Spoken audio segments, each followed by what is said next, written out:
here we are, right, on yours. Tell us what's been going on there. There's some specific stuff I want to get to. It looks like oh, you retweeted the show. Oh, thanks. I appreciate that. Here, let me retweet it, man. Thanks. You're a good friend. You're a good friend. No worries. No. How many interviews this year have you done on Christmas pagan stuff? How many has it been? A couple. I think I've done 3 or so far. I did a live on TikTok about that as well. So I don't know. I can't keep count. But I could do this every year, though, debunk this nonsense. And we got into some Twitter fights with a Muslim recently who was desperately trying to show Christmas is pagan and ended up shooting himself in the foot in the process. So that was fun. Well, there is a tradition of suicide death in the faith, so maybe that's where that came from. Okay, so let's take a look here at this. Let me get a little larger. Let's take a look at what you just mentioned. Right Go about down. No, further down. Oh, okay. Further down. All right. There we go. There you go. There it is. Should I start right here? No, this is no, attendance. that's up. Right here. There it is. Yep, okay. This guy. Yeah. Yeah. Okay, but it started earlier, didn't it? Yeah, right here. Here we go. Right this there. is where I remember. Yep. Okay, I'm gonna read it if that's fine. I'm gonna try to make it where everyone can see it better, and then let's get the official commentary. So everyone, we're kind of officially swinging into the topic of the show now, debating Christmas. Michael Jones is really the best guy on the internet about the history of what Christmas is and what it isn't. And he does great work every year.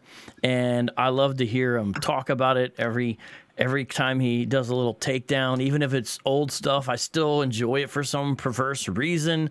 And it's just great. So I'm glad to have him on a show. Let's look at this one from a Dawa guy. I'll read it, and then Michael's going to give the commentary. Ustad Ijaz, December 17th, Pagan Origins of Christmas. In Rome, you just start laughing right away. So bad, yep. In Rome, the Feast of the Unconquerable Sun celebrated the beginning of the return of the sun. When Christianity became the religion of the empire, the church either had to suppress the festivals or transform them. The winter solstice seemed an appropriate time to celebrate Christ's birth. Thus, the festival of the sun became a festival of the sun, the light of the world. Source: Holman Illustrated Bible Dictionary. I mean, it's not Wikipedia. It is an evangelical publisher, evangelical dictionary. So let's look a little bit more here. This is a work by Christians who are seminarians, biblical experts, and subject matter experts on early Christian history. Note, to be clear, when we say Christmas is Christo-pagan, we mean that as a new sacred day in the Christian calendar, the origin, development, and initial introduction of the tradition involved the Christianization of Greco-Roman late antiquity, mainly non-Christian traditions and beliefs. Christmas Day has evolved over the centuries. While not all the tradition is specifically pagan in its modern form, our focus is on the motives and cultural context behind its introduction into the early Christian tradition. While I acknowledge that Jewish religious and cultural motifs played a role in the development of the Christian tradition, the Judaization of pagan motifs does not altogether negate the role of pagan motifs in the Christian tradition. Rather, it contextualizes the various means of the adoption and transformation of these pagan motifs in the first place. And there's receipts. We got screenshots. So scroll down to his comment first. He has one comment where he tries to. Oh, yeah, there it is. This post is curiously without comment or interaction from those Christians, apologists, and missionaries who assure me I would not be able to produce a single reference, so they will have claim. To their fans, feel free to tag them. So when I saw that, I'm like, okay, buddy, let's do this. Let's do this. You want to antagonize us? Let's do this. You could have left that out, but no, you're going to antagonize. Now it's on. He felt antagonized. I mean, this is big talk. Oh, this is the guy that doxed. It's him. It's him. Okay, this guy. So. Well, I responded to this and was like, you don't know what you're talking about. First of all, imagine if I cited like an American scholar of Mesoamerica that was a specialty to debunk Islam. I think every Muslim would laugh and say, this is an expert. He's not an Islamic scholar. He's not studied the Middle East. He's focusing on like the Aztecs or something like that. That's what this is like. You're citing the Holman Bible dictionary. I mean, these are theologians. These are biblical professors. Quite frankly, they're not going to be experts on the history of Christmas, on early Roman sun worship, on early Christian history. That their focus is on biblical studies. So you just can't make that leap. You're citing someone outside of their area of expertise, and so he's just wrong. And here's some point I constantly make about this, and this is what I said to him: was look. we don't have any evidence of Sol Invictus on December 25th prior to Constantine. That's huge. Now, what's interesting is after Constantine, we have numerous references to a pagan holiday on December 25th. It's in the calendar of 354 AD, Philo-Calian calendar. It's in Julian the Apostate in his letters. It's in Epiphanius. He mentions it. Macrobius mentions numerous pagans celebrating on December 25th. So we have all these references after Constantine. Prior to Constantine, we have none. In fact, we have numerous references prior to Constantine of sun worship occurring on other days. Stephen Hyman's in his paper on this, which I cited, says that traditional sun worship was on August 8th, 9th, end of August, late October, and December 11th. So that's interesting. And then also there's an inscription from the time of Licinius, which you're going to get to around the year 320 AD. That's during the time of Constantine, because Licinius and Constantine were co-rulers for a time before Constantine defeated him. But it says in this inscription, Licinius worshipped the sun annually with libations and candles November 18th. That's odd. So all before Constantine, we have so many references to sun worship and dates. None of them are December 25th. Christians rise under Constantine to power. They start celebrating their sacred holidays, including Christmas on December 25th. And then all of a sudden, the pagans throughout the empire are like, oh, we also have a holiday on December 25th. What's more likely? It seems more likely pagans move sun worship to December 25th to compete with the rise of Christmas and the Christianization of the empire. Prior to that, they didn't really do much on that holiday. Ronald Hutton says that the traditional Julian calendar left that day a quiet and mysterious one. There was no evidence of anyone doing major festivals on December 25th. They had a big holiday called Saturnalia, which could last from 3 to 7 days, so the 17th to the 23rd. Then they would have another holiday to celebrate the New Year on January 1st. So in that period in between, they weren't doing anything. So there's no evidence that Christians picked December 25th because they were Christianizing a pagan holiday. If they were going to do that, they would have put Christmas on December 17th or November 18th. These type dates that we know were in use prior to Constantine. This is all very fascinating, interesting. We're going to keep on with this thread for a second, this Twitter thread, the X thread. But how did you, I don't think I've asked you, how did you get into this? How did you kind of become the Christmas guy? Yeah, well, it was an accident. So I'm very much against legalism and these moralist type people that are like, well, if you really want to be super holy, you have to only read the King James Bible, or you gotta do certain rituals like that I do. And so I was dealing with Torah observant Christians a lot, and they were saying like, the really way to honor God is to keep the biblical feasts and don't keep these pagan holidays like Christmas or Easter. And I was like, all right. Yeah, everyone knows these holidays go back or Christianized pagan holidays, but that doesn't matter because we're doing pagan rituals. We're not using them to honor pagan deities. We're also not trying to establish sacred space with a Christmas tree, like mimicking a golden calf incident. We're not doing that. These are just decorations. So I initially set out to just show that they're not sinful, even though there's pagan elements in them. And then in doing that, I discovered there's just no evidence of any paganism in Christmas. Christmas trees, mistletoes, even Yule logs. None of these things can be said to go back to pagan customs. They're typically going to be European folk traditions that come about in the Middle Ages. That's the origin of them all, or most of them at least. So, and then I looked at Easter, I looked at Valentine's Day, Halloween. None of these go back to paganism. And the customs we associate with them, no evidence they go back to paganism. Now, the idea that this stuff does go back to paganism, hold on. Is it all... I'm trying to find my book here. Well, yeah. Is it all this guy's fault, or was somebody talking about that before? Oh, no, that's the two. So that's the two Babylons written by Alexander Hislop in the 19th century. He is definitely he's definitely one of the prominent reasons people think Christmas is pagan, but he was not the only one making this connection, and others did. There were actual scholars in the 19th century that made this argument, but Alexander Hislop was just bat crazy off the wall, just pushing nonsense, claiming that Christmas is like some sort of ancient Babylonian holiday honoring Nimrod and Semiramis. Utter nonsense. There's no evidence, there's no inscriptions in Babylon that mention Nimrod. He took a biblical character, applied him to Babylon. claimed all these customs that the Catholic Church had stolen and made Christianized and all this. It's just that is beyond conspiracy stupid. It's just utter nonsense. And yet some people still believe that. But typically the people claiming Christmas is pagan aren't going to necessarily use them. It's only like the fringe people. Some people just try to say, well, pagans like trees. There's a pine tree in your living room. That came from paganism kind of stuff, which you don't need Hislop for. But, people still try to make that argument. All right, so let's continue on with this thread that you've got going on with Mr. This is my favorite post. This is my favorite post. He like panicked and tried to reply, and he just made it worse for himself. Does it's this guy, everybody, by the way. He hasn't man, this after that, I don't know. I feel like this guy exposes true colors, but we'll just engage with the post here. Does the Christmas tradition have pagan roots? One Christian apologist, is that you, has attempted to engage my initial post, which can be read here.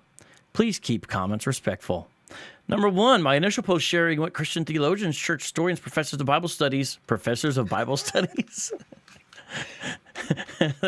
we're here at a home group today, and I would just like to have Mike and Cheryl, the husband and wife, the professor of the Bible study, here now coming. Sorry, it's kind of a funny thing. I get what he's trying to say, but it's awkward. Academics of the New Testament from the Holman Illustrated Bible Dictionary. It's funny, all those people wrote that single entry. They were all involved. Say about the origins of the Christmas tradition for Christians by Christians somehow became the Muslims' lazy and poor research. To be clear, I didn't write the Holman Illustrated Bible Dictionary. Hey, that's a little bit of levity. I like the humor. I can get with that. Why are Christian academics and theologians making the claim that the pagan festivals in December were transformed? So this is his response to your response. But whenever I say what? Oh, I love that he's like, this isn't my fault. Those Christian theologians lied to me and they told me. Well, dude, first of all, you're citing non-experts on the issue, and that's what I brought up. I mean, you just can't pass the blame here. You didn't do good research this time. I mean, I'm not going to get all my information from the History Channel and be like, well, the reason I've been lying to my audience is because the History Channel. No, I'm responsible for what I say, and he should be responsible for what he says. I'm not saying it's aliens, but it was probably aliens. The pagan festivals of December were transformed into the Christmas tradition. For some odd reason, I was blamed for what Christians teach each other about Christianity. This the whole kit and caboodle. We blamed him for everything. How does that make any sense? Number two, the Christian apologist says, quote, first, the authors of the Holman Illustrated Bible Dictionary are not experts on Roman sun worship or early Christian holidays. For that, he should be reading experts like Ronald Hutton. For some reason, he quotes a passage by Hutton which is irrelevant to the claim made. But a simple reading of the page with this quote and the one previous to it, 27 to 28, argue for the claim that December 25th was chosen to compete with the pagan festival of Sol Invictus. See the photos attached. The expert source he referred us to disagrees with the apologist, but agrees with my claim of pagan motifs. Source, The Stations of the Sun, page 27, 28. And I'll let you respond to this after I just read this last little thing. Do note that the Christian apologist gave page 2 as his reference. That is inaccurate and needs to be corrected. So you see the panic in him. Let me first try to find some errors IP made. He got the page number wrong. He found an online version that has it at page 27 and 28. I have a print version, and it's page 2. So, again, sloppy, lazy research. He just assumes error without thinking, well, maybe I have a different version with different page numbers. No, he goes to an e-version, has page numbers there. Well, this must be the page numbers universally. No, in the print version, it's page 2. So, desperation right there. And my favorite thing about this is you often hear people like David Wood say Muslims don't do research. They just look for things to confirm their bias. Ronald Hutton's chapter on Christmas is 8 pages long. He cites the first page of Hutton's book and then doesn't read the second page, which he even screenshots, showing that Hutton doesn't agree with this quote. So in Hutton's book, he cites someone called the Scriptor Dorcirus, claiming that Christmas was a stolen pagan holiday. Then Hutton goes on in the very next page to say, well, this guy was probably wrong because we have all these other pieces of evidence that show that it wasn't picked for pagan reasons. And he just completely ignored the rest of Hutton's chapter on Christmas. He saw the first page, he was like, I got him, and then he ran with it. He didn't actually read any further. So Hutton actually is challenging the Scriptura Series and saying, look, this guy's probably wrong. Christmas wasn't chosen for pagan reasons. Here's all the evidence as to why. That's what the next 7 pages are devoted to. But what's interesting is Hutton has admitted later that he was actually made an error here because Scriptura Series was not writing in the 4th century. The guy probably didn't even exist. It just translates in Syriac to the Syrian scribe. And basically, it's a marginal note. This is a marginal note in a manuscript from the 12th century that wasn't even published, I think, until the late 18th century. And this was all pointed out by Andrew McGowan, who is a scholar, and he documented all how this became the Syrian scribe and where it originates from. So it's not even a guy from the 4th century. It's a guy from the 12th century writing much, much later and just making these marginal notes. So Hutton doesn't agree that Christmas is pagan. The source that Ijaz is using, the Syrian scribe, is also just a really bad source to use. He didn't do a lot of research there. He just saw it in Hutton's book and ran wild with it. So, I mean, as I said in my first post, lazy research. And how does Ijaz respond? Let's do more lazy research. So, okay. Well, is this your first time interacting with him in any capacity? His first time? No. After my debate with Daniel Hakikachu, this guy was like, he tried to cite Matthew 23, where Jesus says, you need to do all that the Pharisees teach, for they sit in Moses' seat, therefore do all that they command, but do not do as they do. And he then said, well, also in the Talmud, a couple centuries later, they allow child marriage. Therefore, Jesus is commanding Christians to keep child marriage. And it's like, dude, do you understand how... He really made that argument. That's fascinating. I've never heard that. Wow. Okay. It's incredibly bad because Jesus is saying when they sit in Moses' seat, do all that they teach, do all that they say, because they're teaching from the Torah. Right. Okay? Jesus is saying follow the Torah. He's not saying follow their customs and practices, which he also condemns in Matthew. Don't call it follow the customs of their elders. Plus, Talmudic literature comes about centuries after Jesus. So it was just a bizarre argument across the board, and I can't believe he actually thought it was good. But yeah, that was my first interaction with him. Okay. So here's his third response to your response. Referring to Schmidt on Hippolytus or Julius Africanus on the method used to derive the birth date of Christ Jesus is a red herring. How the date was arrived at by some early Christians is irrelevant to the claim, which for some reason I believe he forgot while writing his response to me. To be clear, the claim considered in my post was the specific adoption of December 25th for the purpose of celebrating the birth of God, which is noted by the early church fathers as a pagan practice. Who says this? Another one of the experts, the Christian apologist referred to us, Stephen Hijmans, writes. Hymans. Oh, sorry about that. Writes, I used to mispronounce it all the time too. So page 377. Many early Christians, as Origen indicates in 80 to 45, actually opposed celebrating birthdays altogether, including Christ, because it was deemed to be a pagan practice. Source, academic, Okay, so he's saying you got refuted again by your own source, bro. I mean, it's like, are you even trying? First of all, it's not a red herring, dude, because how the Christians arrived at the December 25th date was because of their own calculations. It had nothing to do with paganism. That's not a red herring. That's directly relevant to the actual topic at hand. Christians picked December 25th because they believed that Jesus would die on the same day he was conceived. And they believed that Jesus died on March 25th. Now, I don't believe Jesus did, but that's what early Christians believed. And so you just count forward 9 months from his death, because that's also apparently supposed to be the date of his conception, you get December 25th. So they picked that date because they actually thought that was the day Jesus was born. It had nothing to do with paganism. So me bringing this up is not a red herring. And citing Origen that he didn't believe that Christians should celebrate birthdays is not showing Christmas was chosen because of paganism. It's just showing that Origen didn't believe that anyone should celebrate a birthday in general. But that has nothing to do with Christmas. So, ironically, he accuses me of a red herring, and that's exactly what this is from citing Origen on birthday. So, again, when you're panicking and you're trying to put together a quick response on something you've not researched, this is what you get. Welcome to the channel, everybody. We got quite a few people watching. I'm glad to see.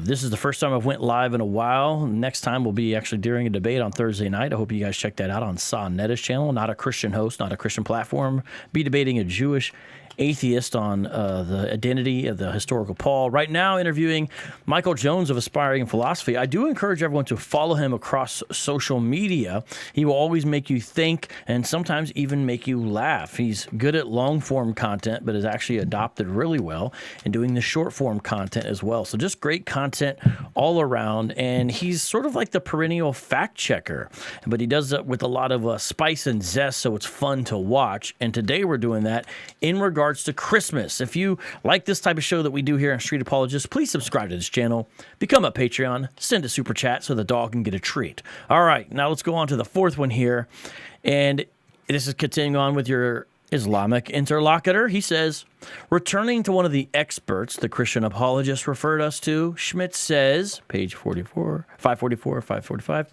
while the history of religions theory currently holds great sway in both academic communities and popular culture, its foundations are not as strong as commonly thought.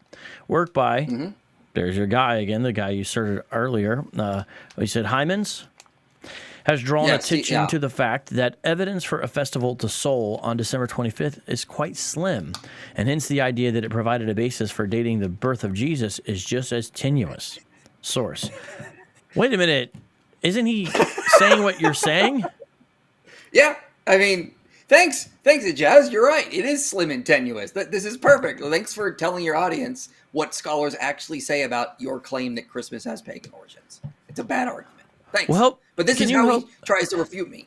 Help me understand. Let's try to get inside his head. What was he trying to accomplish with point 4? I'm not. If you. Okay. What was he trying to do? He's playing a game of semantics in his quick attempt to get a response out. So he's desperate. He's looking for anything. He's claiming that I said there's no evidence Christmas is pagan, and he's going, but your source says there is evidence. It's just slim and tenuous. Ha ha! Gotcha. That's what he's doing. Oh, really? Yeah. He's so okay. So it's almost like Dumb and Dumber. So you're telling me there's a chance type of thing? He's basically it's the Dumb and Dumber clip. So there's a 1 in a million chance. Oh, good. There's a chance. Like it's like, wow. And ironically, he took me out of context. I said I was saying in context, there's no direct evidence. And this is what I told him in my response. There's no direct evidence. And I even acknowledge it's possible there could have been some minor pagan holiday on December 25th, but that's not the reason Christians picked that day. And it had no influence over the Christmas celebration. So he basically just took me out of context, and I pointed that out. So it was a bad response. But again, he shoots himself in the foot by admitting what the scholars say about this alleged pagan origin. Okay. I'm think I'm tracking. Okay, so now we go on to he talks a little bit more on point 4. Note that Schmidt says slim and tenuous, yet the Christian apologist somehow transformed slim to no evidence. Okay, so yeah. In his response to me, at one point, he even says no evidence. Slim to none, tenuous to no evidence? Is this ethically responsible and honest research? Imagine being that mad about like semantics. Like, wow. I think not, and that saddens me. It's a misrepresentation of the scholar's claims. He's very sad by your behavior. And this is someone. I feel like I need to play like do I got a sad song on here or something? Let me see. I don't know. I got this. Will this work? Play this song. Let me put it on my list. I lost it on my list. But hold on. I haven't live streamed in a while, and I kind of think I forget how to do it, to be honest with you. Here, I'll just read this from here. Lastly, Hyman's page 396 to 397 concludes his article by stating that the pagans did celebrate a festival for Sol Invictus on December 25th, and the Christians were aware of that. Looks like that evidence wasn't none. Though Hyman's then says he does not think the pagan celebration on that day played a role in why Christians chose that date for Christmas, because as he sees it, the day was not exclusively pagan. I'm not convinced by that reading. By that reasoning. Thanks for reading. I look forward to serious, responsible, and ethical interaction with my posts, unlike your unethical ones. I'm so unethical. I wrote things like no evidence in proper context. It was so unethical of me. So Stephen Hymans concludes his paper by saying there may have been a holiday on December 25th that pagans celebrated. But there's no direct evidence for that. It's basically an inference from much later sources that postdate Constantine and sort of saying, well, maybe there's just some sort of continuation going on. But he basically concludes that what I said. There's no evidence that Christmas was put on December 25th because of paganism. So Ijaz basically just cited what I needed to show that he was wrong to claim that Christmas has pagan origins. Even if there was some sort of pagan holiday on that day, that doesn't magically make Christmas pagan. I tend to say that we just don't have enough evidence for that. It seems more likely that pagans moved sun worship to December 25th after Constantine to be with Christmas. But I mean, there may have been. I even acknowledged that in my first post to him, and he just ignored that. So again, he just sort of cited all the scholars demonstrating that I was right and that Christmas has no pagan origins. So thank you. I don't know what you're trying to do there, but good job, I guess. Excellent. All right. Well, so there's a response after that as well. Moving on to that. This was my final from you. This is where it is for now. Yeah, I just said everything I already said here. It's the same stuff, All right. As expected, when a Muslim apologist is caught making an error, they don't admit they made a mistake. They just double down and continue the lie. In an attempt to show Christmas is pagan, Ijaz has only made the argument worse. Ijaz says it is not his fault for what the Holman Illustrated Bible Dictionary. But I never said it was. I said it was lazy to look at authors writing outside of the expertise and just take their word that Christmas has a pagan origin. Ironically, Ijaz demonstrates more lazy research in this new post. Ijaz then goes to Hutton's book, The Stations of the Sun, and appears to read only one page. On Hutton's first page, he claims Scriptor Cyrus. How do you say that? Scriptor Cyrus, I believe. Scriptor Cyrus stated in the 4th century that Christmas was a Christianized pagan holiday that originally was about worshiping the sun. There was just one problem. It never existed. If you email Hutton... Oh, okay. Yeah, so you emailed him about this. Well, yeah, I've talked to Hutton about this in the past because, and he's aware. I mean, the book was published in like the late '90s, I believe, and he's like, "Yeah, I took someone told me about this guy, and I just sort of took his word, didn't check it out, and I regret that." I mean, he's acknowledged since then that Scriptor Cyrus was not a real person in the 4th century, but even in his own chapter in the book that was published in the late '90s, he just goes on to show that Scriptor Cyrus was wrong. Christmas was not put on the 25th for paganism. Excellent. This is cool, though. Also, you've brought up some, good resources that it's like a niche area, and a lot of people don't know about it. So I think you've helped popularize some good resources. So I hope so. Yeah. Yeah. Like I just ordered last night. I wasn't gonna get it in time because I got a physical copy for ordered the Stations book last night when I was looking over your stuff. I said, you know what? Let me look at this stuff. And so I ordered it, and some of the other ones you've mentioned before, like, well, actually, someone else recommended this one, Eric Mason, The Origins of the Liturgical Year. I've seen you talk about this one as well. Yeah. And that's a good one. He calculates why things were selected and for what reasons.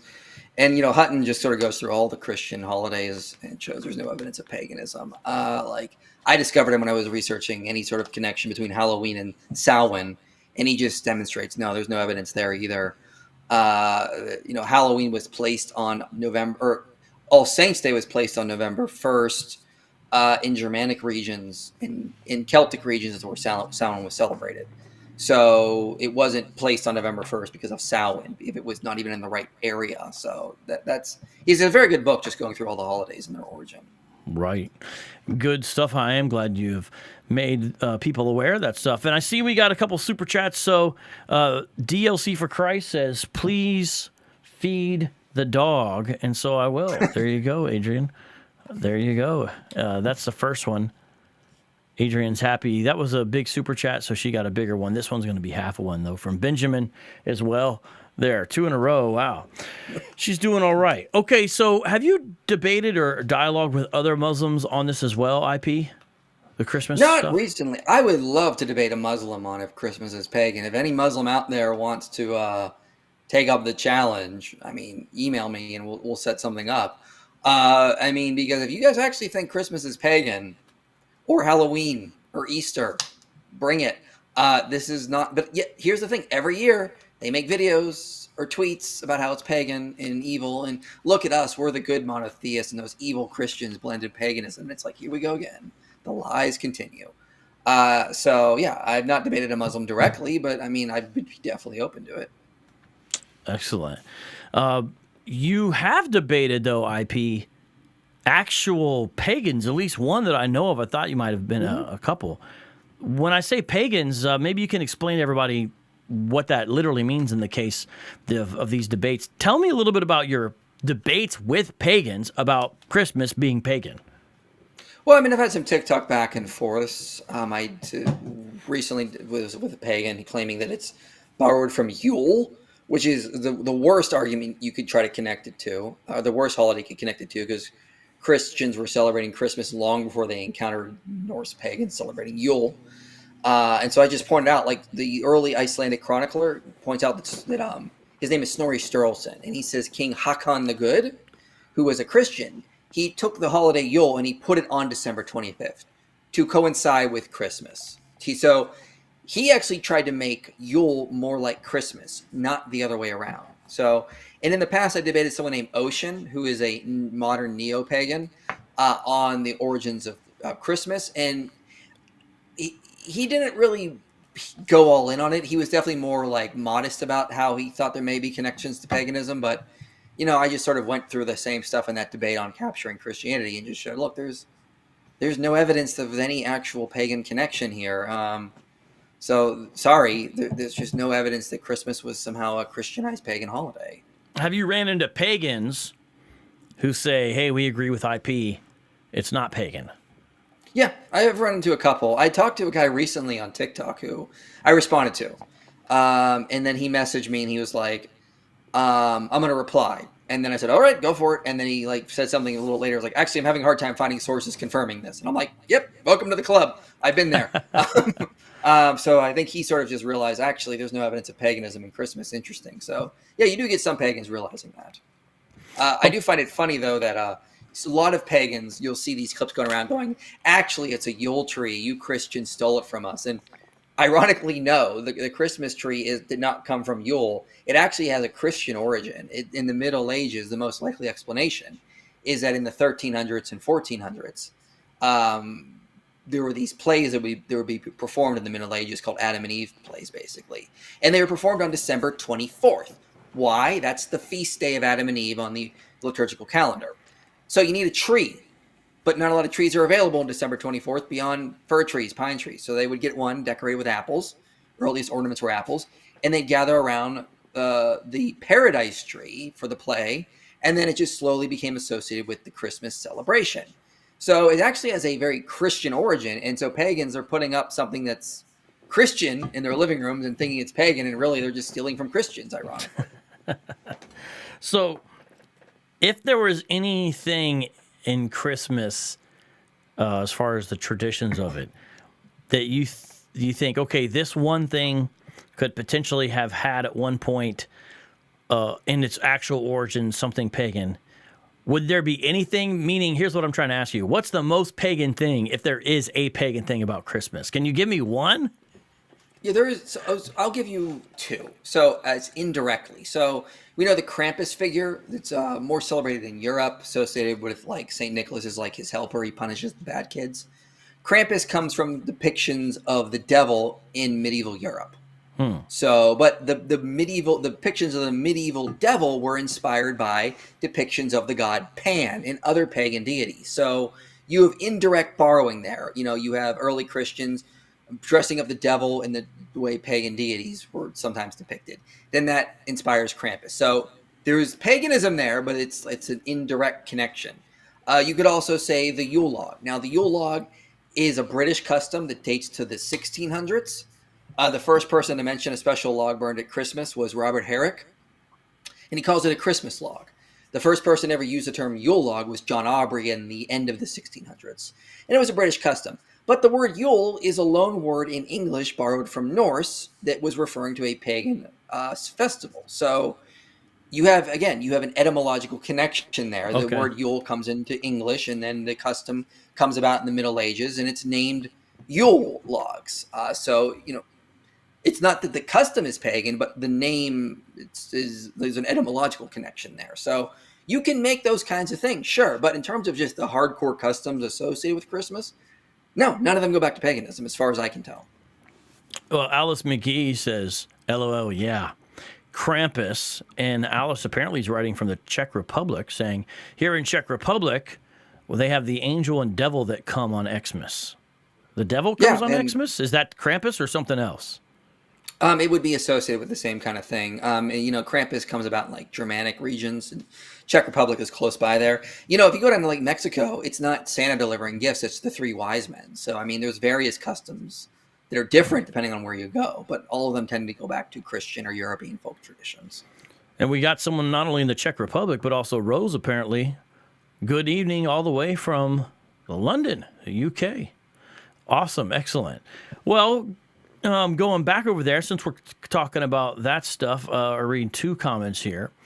One is a dumb one from Nate, my friend, a great moderator, says, I get Krampus sometimes. Usually helps when I let go of a Yule log or two, though. But unching. Yeah.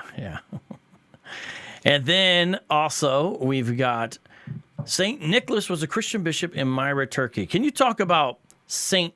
Nick for a little bit as he relates to Christmas? Yeah, so that's the origin of Santa Claus. So Santa Claus really wasn't a thing until the early 1800s. So you have that old book, 'Twas the Night Before Christmas, that basically really is responsible for a lot of the early Santa traditions by Samuel Clement Moore, I believe his name is. And so this is sort of the inventing of the Santa Claus idea. So in the early 1800s in New York, Christmas was just a drunken festival and an excuse for people to party. And a lot of people wanted it to be a more family-oriented holiday. So there was St. Nicholas Day is in early December. And that was a day that Dutch immigrants would use to give gifts to children. So they sort of reinvented St. Nicholas away from the Catholic saint attire into the traditional attire of a Dutchman from that day. So they put him in a big red coat and a big furry hat. And they just sort of migrated all to Christmas. They sort of started pushing this idea of Christmas is about giving gifts to children and being with your family. And Santa Claus is the one who delivers gifts. Sinterklaas would have been the Dutch term. And so you basically just got the whole revitalize of the whole Christmas idea in that day and age. And so that's when gift giving gets really associated with Christmas. Although there is evidence of giving gifts or alms to the poor on Christmas going back to the 1200s. But the real a modern sense of giving gifts comes about in the 1800s. So you have this whole Santa Claus stuff start then, and then it gets exported around the world because, American industrial power take off, and Christmas becomes an exported custom.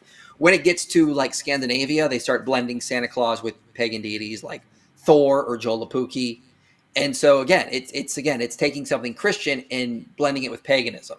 And so people then now look at like Scandinavian customs about St. Nicholas being associated with Joulupukki, and they go, aha, that's where Santa Claus came from. Actually, it's the other way around. We don't have any references to a big red coat gift-giving Joulupukki figure until after the 1800s. So that needs to be kept in mind there. The real St. Nicholas was an actual bishop in Turkey. People have a lot of different traditions about him, although they all come from pretty late legends. The most traditional one is about him there was a poor father who was about to sell his 3 daughters into slavery because he couldn't afford to keep them. And then one night, someone threw a bag of gold through the window. And so he didn't sell the first one. The second night, another bag of gold came through. Didn't sell the second one. Third night, same thing happened. He ran to find it. It was St. Nicholas. Now, we're not sure if that's historically accurate. It was written long after St. Nicholas lived. The other legend is about him punching Arius at the Council of Nicaea, the heretic. That also is a late legend. It's not in Eusebius or Jerome or any of the early sources, so that probably didn't happen, although people like to talk about it this time of the year. It's kind of a funny vignette, and I did see a great comic where, Nicholas, when he punches Arius, he goes, ho, ho, homoousius. It's a great little story, but probably not historically accurate. Probably didn't happen. But yeah, it's just another one of those legends about him. But yeah, that's the origin of Santa Claus, St. Nicholas, all that stuff. None of it goes back to paganism. It's Dutch immigrants in New York trying to revitalize Christmas and moving St. Nicholas Day to December 25th, basically. So is St. Nick is he a Templar? Someone wants to know. Elbow cough. Nope. In all seriousness, do we know if actually Nicholas, for real, was he definitely at Nicaea? Because I've heard different accounts. About him being there, as well as if Arius actually attended. We know his theology is being debated. Were they there? Do you know? Have you ever looked into that element? I'm pretty sure I have to go back and double check, but I'm pretty sure when I was reading Eusebius and Jerome, yes, he was there, and I believe both of them were there. So I believe Arius gets up and like sort of makes his claim, and then it's debated about, and there's back and forth. And I think at the end of the debate, they said like 20 bishops would not agree with the Orthodox position, and then Constantine says, "Well, if you don't agree, you're going to be exiled." And so then like all but like 3 agree. So I mean, like the overwhelming majority, you have like 300 some bishops there, are like, "Yeah, homoousios, absolutely." And there's only like a couple that are like really like, "I don't know about that." So, which really says something about the huge debate among the Christians. It really wasn't that big of a deal. Yeah, I remember the scene they had in the Da Vinci Code movie. You remember that? It was like a real quick scene, and they showed these like bishops like yelling at each other and like basically throwing stuff, and it was just like lined up, and they're just all back and forth like a crazy lunchroom brawl. It was a real quick flashback scene. Yeah, when TB utter nonsense. Yeah, I heard there's a Doctor Who episode where it's audio only though. I heard it's one of the radio ones or something where they go to Nicaea. I haven't checked that out, but that'd be interesting. I've never watched it, so I don't know. Okay, so let's take some questions from the audience. I'm turning to you now, audience. We love the super chat, so please keep those coming. But what questions do you have for IP? He really is good on this topic, as you can see. And here's the first question from Righteous Through Christ. I wonder if Michael Jones would consider writing a book on this subject. Would totally buy. Yeah, I mean, maybe someday down the road. Just not really have time for that right now. And there's other good books on it. I mean, like Stations of the Sun by Hutton really goes in depth, and he's an actual historian on just the origin of every single holiday there. I mean, is it an infallible book? No, he makes some errors here and there. But it's a pretty good book. So I would recommend that. You could also check out the Dictionary of English Folklore. Another pretty good book on this. They cover a lot of the origin of English customs. The Encyclopedia of Christmas and New Year by Tanya Gulovich is also pretty good. So, I mean, there's already some pretty good stuff on this. Andrew Henry on his channel Religion for Breakfast just uploaded a really good video on the origin of the Christmas tree.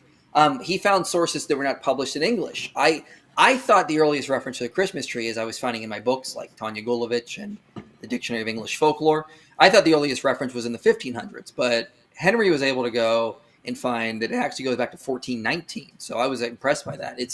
There's the earliest reference of the Christmas tree is actually 1419, which is actually kind of interesting. I appreciate you bringing those resources out.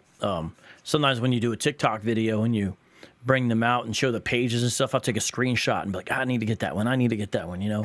So I appreciate that. Now, you may not be able to answer this one. This is okay if not. From Walsh, a little complicated. It depends how deep you want to go or not. What's your opinion on the shift that Zechariah worked in the temple according to his division of Abijah found in 1 Chronicles 24 and Nehemiah 12 that could shed light on Luke 1:5? Let me read Luke 1:5. I'm not sure what you mean in regards to what, with regards to that. Walsh, are you talking about, Walsh, the fact that we may be able to roughly calculate when Zechariah was serving in the temple, and by doing that, we can potentially get a date for approximately when Jesus would have been born based upon that? And from what I've seen, IP, when people do that, now the thing is, I don't claim to be fully smart enough to follow all the steps and the moves, frankly, but what they end up with when they do that is a date basically around December 25th. So it's a way I've seen people try to get a historical benchmark or something like that for that date. Yeah, and I have seen some Catholic apologists make that argument. I mean, it is interesting. I think some of the steps are a little speculative. Same with Michael Heiser's case that Jesus was born on September 11th. I mean, a lot of this stuff is speculative. Ultimately, my whole thing about when Jesus was born is Mary and Joseph probably didn't know. And I know that's hard to believe, but you got to think of it like this: day. How many times have you been like, "What's today's date? I'm writing a check," or "What's today's date? I got to write it on this form." Most of the time we don't know the date unless we look at our phone. Now imagine you're in an ancient world. You don't have watches, computers, cell phones, even a calendar. You basically just go from day to day. You hear about certain festivals. You got to go to Jerusalem to celebrate. You're not going to know the exact day all the time. You would be like, well, you were born 2 weeks before Passover, or like a month after Sukkot, this kind of thing. Like that's the way people sort of thought about it. I had a friend in the military. His name was Tim, and he was dating a girl from Southeast Asia. And so I was asking him about it. I'm like, oh, what's she like? How old is she? He's like, I don't know. She said she's older than me, but she said she could be like 28 or 29. And the reason why is because in her culture, where she was from, they didn't calculate that stuff. It just wasn't part of their culture. So she didn't know her birthday or let alone her birth year even. It just wasn't part of their culture. So we got to keep that in mind, is that most people kind of knew around the time they were born what season they were born in, but no one knew the exact day unless you were of the elites and you could calculate that kind of stuff. So in all likelihood, Joseph and Mary probably just didn't know what day Jesus was born. They probably like, we got to have a baby. Let's focus on that. But they probably would not have known the exact date per se. All right. We do have some more questions, so let's get into these. Some of these are pretty good, by the way. I appreciate all the questions from the audience. Thank you very much. You guys are thoughtful, a lot of you. G. Sippe says, do you think Romans 14 about freedom with food convictions is a good way to apply, or a good text to apply to freedom and convictions about holidays? Yeah, absolutely. Same kind of, I think that's a great passage to go to for this, as well as 1 Corinthians 8. Paul says, if you're not causing someone to stumble, don't worry about it. Like, if I lived in an Orthodox Jewish region and I was committed to like witnessing to Orthodox Jews, I probably wouldn't put up a Christmas tree because it would offend them. And I'm trying to witness to them. So, context matters. So I think you can apply the rules of Romans 14 or the rules of 1 Corinthians 8 to situations like this. And, right now I'm not around any Orthodox Jews. They're not going to be offended by my Christmas tree. So, of course, I put one up because my daughter wants one up. So, that's the way I go about it. Excellent. Appreciate that question. Benjamin says, what is the best way to explain that Christmas was an established holiday before the intervention of Constantine? Sources, history, early church. And in that regard, let me go ahead, talk about that book. Yeah, this book or Thomas Schmidt's paper on Hippolytus and the Chronicon are going to be good places to go. So basically, they point out that Hippolytus of Rome basically calculated that the date of Jesus' death would be March 25th. Now, I don't agree. I think it was April 3rd, 33 AD, but that's what they thought. And so then you combine the belief we see in the church that Jesus would die on the same day he was conceived. Just count forward 9 months, you get December 25th. Now, in the origins of the liturgical year, Thomas Taylor brings up a very interesting point. He notes that there was an early Christian group called the Donatists that became heretics, and they split from the Orthodox Church in 311 AD. Now, what's interesting is that later church fathers say the Donatists still celebrate all the feasts they had before their split.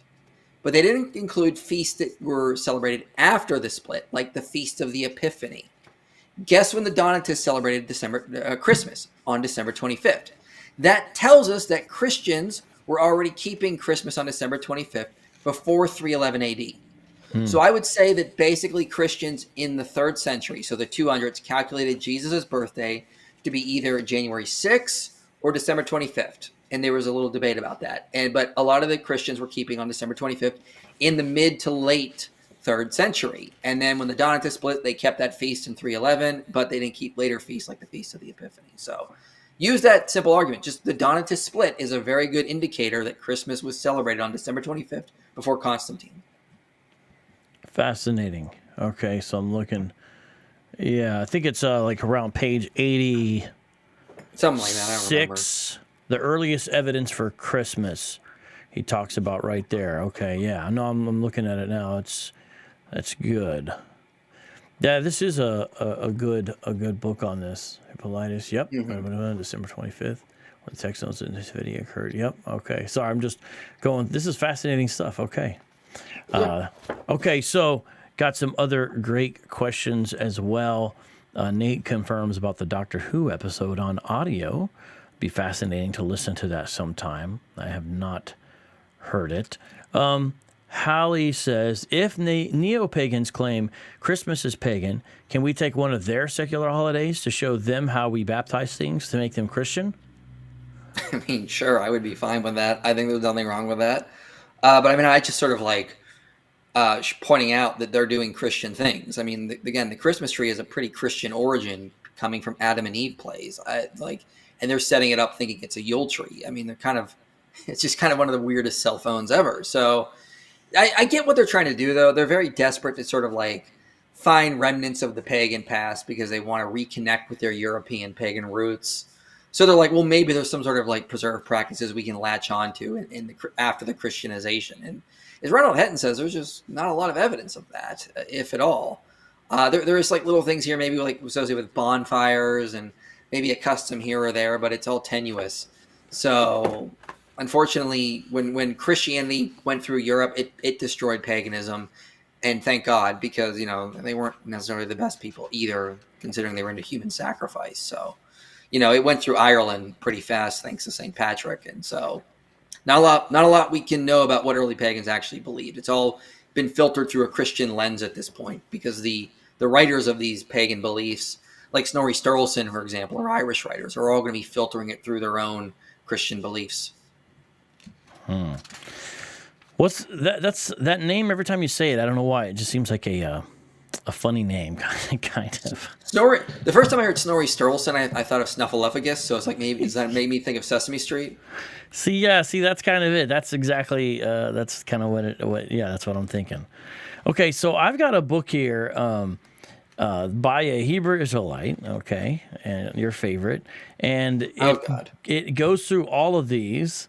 And actually, it's one of the better written books by a Hebrew Israelite, and it attacks the holidays and talks about all these.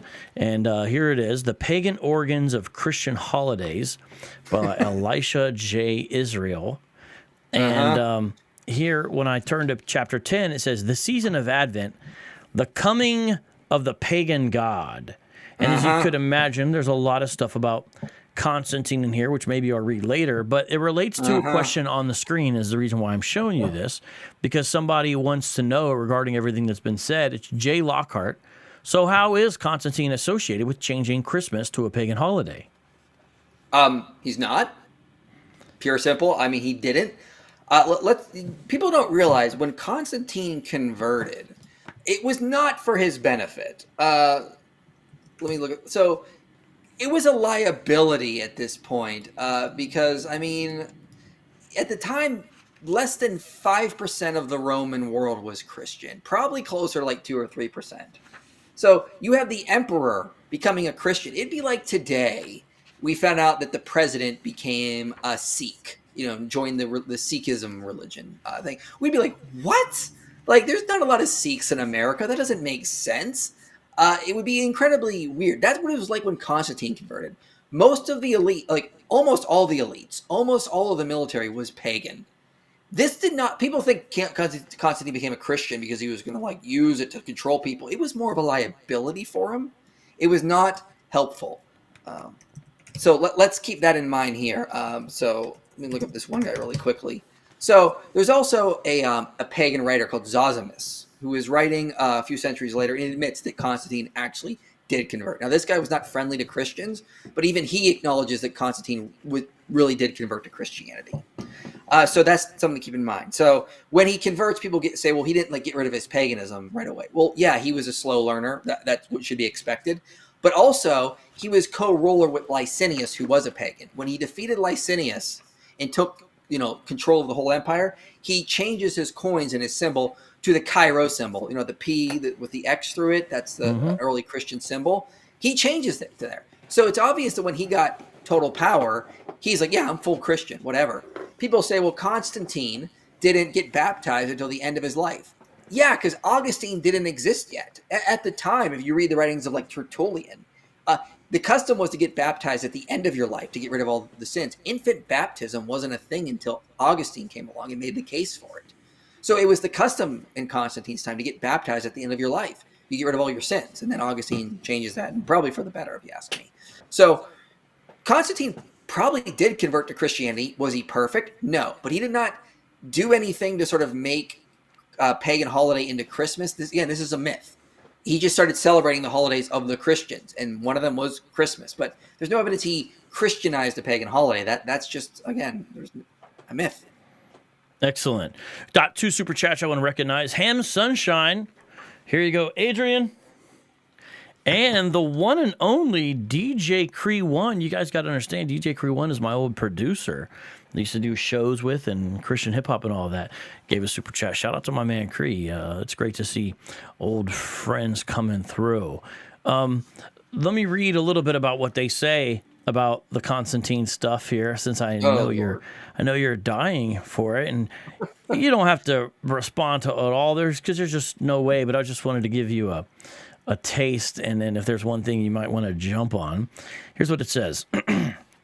After Constantine passed the Edict of Milan, which allowed the practice of the Christian religion, pagan feasts such as Adventus were given a Christian twist. During this shift, Adventus was equated with the advent of the Messiah. The Advent wreath is a reminder of this intermingling of paganism. The lighting of the Advent wreath is a long-standing Catholic custom. However, it is most likely that the wreath predates Christian times. The sun was central to pagan worship and held a place of extreme importance in society. Pagans celebrated the year of Yule by lighting large bonfires, Yule log, and torches in honor of the dying sun. To please the sun god and ensure that he would return during the dark part of the year, winter solstice worshippers would also decorate a cartwheel with lights and offer it to the sun. The practice of lighting a wreath was incorporated in Christianity as the religion spread throughout Europe. The rebirth of the sun was supplanted by the birth of the Son of God, but the pagan custom remained. There's no sources cited, by the way, but that's what it says on page 73 and 74. Anything in particular you want to jump on there? Because I had to give my Hebrew Israelite friends a little shout out. Yeah, Elisha, yeah. That's just utter nonsense. I'm sorry you had to publish that. That's just all wrong. There is no evidence for any of that. We have no evidence of Yule logs associated with the custom of Yule. Again, this was a Christian custom that came in Britain. So it was a European folk tradition. It comes about in Britain. Because when Yule moves into English, the word Yule moves into English, it just no longer refers to a holiday. They just use it to refer to a midwinter period. So the entire definition changed, and that's what Yule logs mean. Midwinter log that's burned, basically. And it doesn't come back to the 1600s. Christmas wreaths don't go back to paganism for the same reason that giving gifts doesn't go back to paganism. We're talking about a very general custom that people just did. There's funeral wreaths. There's wedding wreaths. There's Easter wreaths. People just make wreaths, and they always have. And so people just made wreaths associated with numerous aspects of their lives and their customs. You just can't look at something so general and go, aha, they had to get this from paganism. Lighting candles? Come on. How do you think people had light before the invention of electricity? Candles. Like, they lit candles all the time. I mean, you had to light candles for a holiday because that's how you got light. Like, this, you just can't say, oh, the pagans had candles. The Christians had candles. Therefore, they had to how do I explain this? Like, decorating with greenery, again, everyone does that in the winter, especially in like northern European regions where everything's dead and there's no green. How do you decorate? You find things that are green because you want some color because you haven't seen the sun in a week. So you got to keep things in mind. Any sort of thing that they try to connect to Christmas is either just complete nonsense or it's so general of a custom. Like I've heard they'll claim that singing Christmas carols came from paganism. Really singing? Christians couldn't do that on their own. They did steal singing from paganism. Like decorating with greenery, giving gifts. I mean, these are just very general customs that span across multiple cultures. And they're going to be associated with numerous customs and holidays. They weren't borrowing. Excellent. We got some awesome questions coming up for you, brother. Will Mike be getting a gift for Aaron Ra this Christmas? No, I'm not smoking Aaron Ra in years. No, I think people are like wanting you to like ship them some Irish whiskey or some bourbon or something, maybe, you know. No, actually, I saw him at the debate I had with Daniel Akikachu, and I talked to him a little bit there. But the funniest thing about that debate beforehand is I'm sitting in the back watching one of the debates, and Matt Dillon comes up to me, and he said it in more crude language, so I won't repeat his exact words here since it's a Christian channel. But he says he's looking at the program, and he sees I'm debating Daniel Akikachu on child marriage, and he sees that David Wood is debating Kenny Boomer on the age of Aisha. So he comes up to me and says, "Am I right in assuming that the second half of this debate is on whether or not we get children or not?" And I was like, "Yeah, unfortunately." And you both are arguing we can't, right? I'm like, yeah. Wow. he was quite impressed that that's what the Muslims were there to do. What was the where the Muslim they like? It looks like they're about to fight. Was that it? He debated Daniel. Yes. So Daniel is very good at pushing people's buttons. And if I could have talked to Matt before the debate, I would have said, don't let him push your buttons because he's good at it and he thrives when he does. So you gotta be stoic, you gotta be calm, you gotta be emotionless when you're debating these people because they want to throw you off by getting you emotional. And that's one of the things. If you see my debate with him, I'm always like trying to like control my rage, hearing the evil stuff spewing out of his mouth. But at one point, Daniel says like is getting him riled up, and he says, "Oh, why don't you come over here and say that?" And Matt does. He gets up and he comes over, non-violent, because I don't think Matt's gonna hit him, but. He comes over and he says it right to Daniel, and James gets up and runs over. He's like, "No, guys, don't come at each other." It was quite entertaining, unfortunately, and that's not really what I want to see in a debate, but It did turn into that, unfortunately. Yeah, that clip definitely made the rounds. Trinity Matrix says, "Does Michael Jones love scotch?" I don't know. You tell me. What's that over there? Is that my scotch? Okay. Yeah, right there. Yeah. Okay. Thanks, man. Sorry. Okay, here we got some more that are pretty good here. You guys keep them coming. How would you feel about counteracting Muslim claims of Christian being pagan with showing how certain Muslim practices have real, verifiable pagan roots? Do you think they'd quit with Christmas? No, they'd never quit. I mean, I have been debunking the nonsense for years that the Bible says Rebecca was 3 when she married Isaac. Yet Muslims still bring that up because they don't have any real arguments. So they have to recycle the debunked ones and hope that maybe this Christian hasn't figured this one out yet. So no, they keep doing it regardless. It's just their shtick. They don't have good arguments for Islam, so they got to use really bad ones. Okay. New one says, even if some Christmas traditions would have their roots in pre-Christian culture, would it even matter? No, it wouldn't matter because we're not legalists. I mean, I talk about the Vatican obelisk. There's an obelisk in the Vatican, and it's there because it was moved there by the Emperor Caligula. He took it from Egypt. He was a pagan emperor. Now, the Catholic Church is not ISIS. They're not barbarians. They're not going to destroy an ancient artifact. They just rededicated it as a symbol representing a finger pointing up to Christ. So we could be like the radical jihadists that want to destroy precious artifacts from the ancient world. Or it could be civilized like the Catholic Church and just, utilize them in ways that we can where we preserve their authenticity. But without the pagan elements of them. No one thinks the obelisk is going to tempt someone to worship a pagan god in today's day and age. So it's not a big deal. No one is trying to establish sacred space with the obelisk. I mean, this is not what people think. That's not what people are doing. They just get downgraded to symbols and representations. So yeah, there'd be no problem even if there were pagan roots in Christmas. Again, that's what I originally set out to show, and that it was fine. But in desperately looking for pagan roots, I found none. You wanted to find pagan roots real bad. Felix Magnus. To make a point, yes. Yeah, no, I understand. Christians got their tradition from somewhere. They didn't invent their own customs. They took them from other cultures. So I guess that's pushback. This is pure nonsense. Let take, for example, the tradition of placing an elf on the shelf. That's really new. I didn't do that when I was a kid, and I didn't even hear about it till like the past 10 years. Yeah. People just came up with it recently. People come up with customs all the time. Most Christmas customs are European folk traditions. They can invent things. Humans are able to come up with things on their own. They don't need to steal it from other people that pre-existed Christian culture to get customs. Christians aren't stupid. Like, oh, we don't know how to decorate our homes. What did the pagans do? They used pine trees. Let's do that. Like, that's ridiculous. So, no, this is just a parallelomania. Just because we have customs, that doesn't mean they weren't invented in Europe in the Middle Ages, which is where most of them go back to. Deuteronomy 8:18, Blessing says, giving gifts isn't pagan. Christmas is pagan. Christmas is pagan. Stop trying to fight it, fam. LOL. Well, I mean, it's not, but okay. This is nonsense. I thought you would like that. D News says candles are pagan, trees are pagan, wax is pagan, fire is pagan. Yeah, so is breathing air. Don't do that. That's pagans did that in their rituals when they were worshiping their gods. So. Star Trek 2, the wreath of Khan is definitely pagan. Absolutely pagan. Odin invented everything.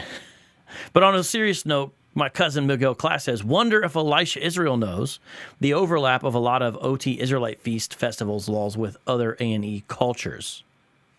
Yes, this is established fact. If you look at, for example, the Passover festival, it's got a lot of similarity to the Zukru festival that was celebrated at Emmer.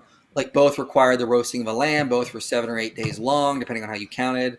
Both began on for the 15th day of the first month, I believe. And so, yeah, there's a lot of similarity into those ones. That doesn't mean one copied the other, but it just shows they're drawing from the same cultural river. Excellent. Benjamin makes a good point, I think. It seems like many people don't understand that worship requires intent. You can't accidentally worship something, especially when you declare something to be worship for God, ties it into Romans 15. Comment? Oh, yeah, that's absolutely true. You can't accidentally worship Satan. Like, this is nonsense. I don't know where people get this idea. I think just people are scared for no reason. But yeah, he's absolutely right. Nothing more to add. Walsh asks you if you know a primary source for Irenaeus on the Nativity. Do we have primary or secondary sources?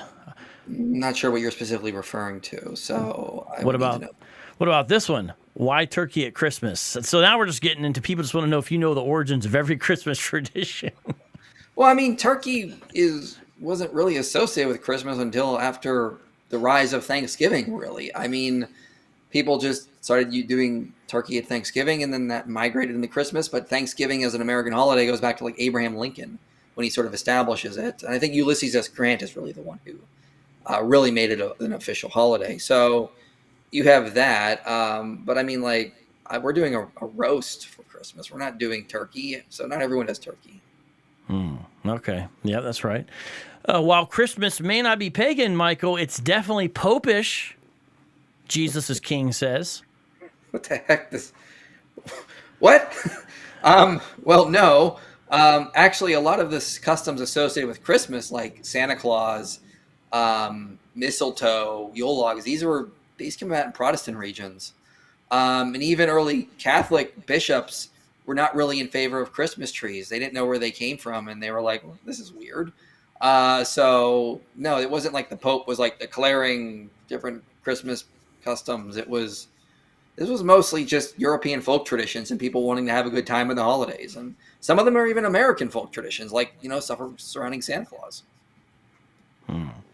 Excellent. And shout out to everybody. I saw Servant of Christ came through earlier. I'm not sure if there was any other YouTubers. I thought there might have been someone else, but definitely subscribe to Servant of Christ's channel. He does great work as well. I appreciate all the stuff that he does there. Across all social media, Mike, are you to be found at Inspiring Philosophy? Is that the case everywhere you're at? Yep. So you're on TikTok, you're on YouTube, you're on X. What else are you on? I'm on TikTok, YouTube, and Twitter, and Facebook and Instagram, and I believe I'm on Threads, although I don't really manage it. Someone else manages it because I don't have time. And yeah, that's basically. I'm also on Rumble. I've all my stuff uploaded to Rumble. Okay. Excellent. Well, there's some more questions, but we're not going to go on forever. So I want to end with this, and this is where we're end. You debated an old associate of mine, friend of mine. I don't know if he likes me anymore. I still love him for the memories that we share. He came out of Hebrew Israelism. I thought he was doing great for a while. Really took a hard turn back into a lot of legalism. And you debated him. Brother Jay, formerly of IUIC, lives in Texas. You debated him a number of years ago. I know it was a while ago. I'm not going to play clips. I just wanted to get your thoughts on general recollections about that debate with my old friend there, Brother Jay. That debate, what do you remember about it? What's been some of the feedback? Again, I know it's not the biggest debate you've ever done, but it has sort of a special significance for me. If you could briefly share that. Yeah, I got all positive feedback from there because I mean he just kept getting tripped up over his own arguments. Like he's like, we can't celebrate birthdays, and I'm like, well, in the Bible, the Magi are celebrating Jesus' birthday. Why can't we do what they did? And of course, he didn't have a good response to that. But I mean, like, that's one of the main takeaways I got from there was that he just kind of went on about legalistic stuff, and I was like, yeah, but the Bible says this, so why aren't we doing what the Bible says? And so it's what you get with a lot of legalists. They really love the Bible, but they don't really read it, unfortunately. I mean, if the Magi can celebrate Jesus' birthday, then so can we. Yeah. Did he ever do any follow up on his channel? I didn't see it. Do you ever watch any of the follow up post debate stuff people do? I think he did, but I didn't watch it because I have better things to do with my time. Yeah, I mean, I don't mean that to insult him. It's just like I heard your arguments. I've been down this road every year. There's no evidence Christmas is pagan. Get over it. I'm not going to keep doing this. Are you going to do a round of shows for New Year's Day? Have you got into that? No, because New Year's is not pagan per se, but it does go back to the Roman New Year celebration. I mean, we just have continued that because the Roman New Year was originally March 1st. This is actually the origin of the calendar. You know, December derives from the word for 10. So because like decimal or like, so November derives from the word for 9, October 8, like octagon, octopus. So originally the Roman calendar was the first month was March, and April, May, June, July. They renamed July and August after the emperors, but they originally had more like, number type. So you had 10 months, and then January and February, you had this unknown period where it was just winter. Then they decided to add 2 months in there, January and February, but they moved the new year back to January 1st. So that's why we say December when it should be the 12th month, and we're calling it the 10th month, technically. It's the Romans' fault. And so we just sort of continued the new year going all the way back to the Romans of celebrating on January 1st. And so it's not like it's a pagan holiday. You don't have to honor a pagan god, but it is an ancient Roman custom that's survived to this day. If you want to stop getting kids gifts, though, you could tell them, hey, guys, this is all pagan. We're not doing this anymore. It's kind of a great out, right? Yeah, but then you're going to raise kids that think Christianity is anti-fun, and they're going to explode one day and reject it all because that's going to be their impression. Right on. Well, do you have any more interviews or debates coming up on the Christmas topic? Or no, I mean, if any Muslim wants to try to defend against me that Christmas is pagan, we can do that. But I mean, right now, I asked some people if they knew anyone who wanted to debate me on it this year, and I got a bunch of turndowns because I mean, which I think is good because I think people are coming around to the idea this isn't pagan. Let's just back off. I'm still waiting to see if Matt Dillahunty is actually going to upload a video arguing it's pagan because I will respond to that. But I mean, we'll see what happens. I've heard that some people are trying to talk him out of it, but I don't know if that's true or not. Fascinating. Well, I look forward to it all. You do great work. You do great stuff, and I appreciate it. And thanks again for coming on today. And I'm going to check out some of your gospel stuff, especially like I said, the one coming up. It looks like you got one more super chat. Just a minute, and that's let me see. Trinity Matrix, is that really what is NOK? I don't know what NOK is. Is that some kind of demarcation for a monetary value? Either way, I appreciate it. That's Norwegian. It's Norwegian. Oh, okay. Well, thank you from Trinity for the super chat from Norway. Adrian, final treat. Come on. There you go. The dog got a super treat because you gave us super chat from Norway. All right. Well, Mike, with that, I say to you, have a very Merry Christmas, my friend. You too. Yes, sir. All right. God bless. Peace out, y'all. Have a great day.